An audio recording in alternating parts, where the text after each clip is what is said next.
terjadi secara nasional. Hari ini kita Karut-marut demokrasi pada pemilu 2024 mendorong akademisi dan elemen sipil mengeluarkan maklumat.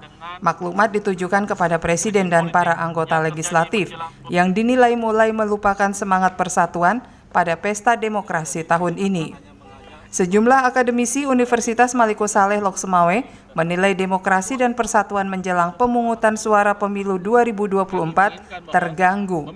Tahapan demi tahapan pemilu dinilai menimbulkan berbagai permasalahan, mulai dari masalah etik, hukum, hingga permasalahan moral. Atas dasar permasalahan itu, Sivitas Akademika dan guru besar Universitas Maliku Saleh mengeluarkan petisi yang mengkritisi penyelenggaraan pemilu 2024. Pemerintah diminta memahami kebatinan rakyat yang menginginkan pengelola negara netral dan menjaga pranata hukum. Pemerintahan pusat hingga desa tidak bersikap partisan pada pemilu 2024.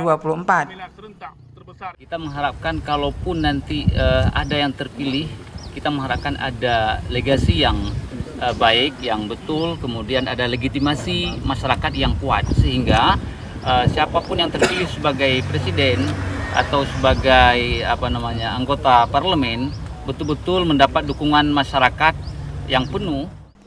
Keprihatinan serupa juga disampaikan elemen masyarakat sipil Aceh yang terdiri dari kaula muda, disabilitas, dan perempuan. Mereka khawatir atas ancaman runtuhnya demokrasi dengan perilaku koruptif dan manipulatif yang dipertontonkan penguasa dan politisi negeri ini menjelang pemungutan suara pemilu 2024. Mereka mendesak pemerintah menghindari penyalahgunaan kekuasaan, penggunaan alat negara, dan mobilisasi warga. Mereka juga mengecam sikap presiden yang terang-terangan membangun politik dinasti. Kemundurannya demokrasi bangsa yang kita tahu adalah bagaimana pelanggaran-pelanggaran yang dilakukan oleh pemerintah negara sendiri. Kita tahu bagaimana pernyataan terakhir dari presiden bahwa presiden boleh berkampanye, sedangkan yang kita tahu boleh beliau berkampanye asalkan beliau berhenti dari masa jabatan sementara atau ambil cuti. Nah, ini jelas ketika yang berkampanye adalah seorang presiden dan yang naik calon juga anak beliau sendiri, itu justru saya yakin semua masyarakat tahu ini suatu kemunduran demokrasi bangsa.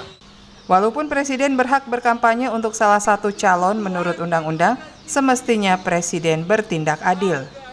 Elemen sipil masyarakat Aceh ini juga mendesak akademisi di berbagai kampus di Aceh untuk turut bersikap terkait kondisi demokrasi di Indonesia yang dinilai sudah tidak sehat. Tim Liputan Aceh melaporkan dari Loksemawe dan Kota Banda Aceh.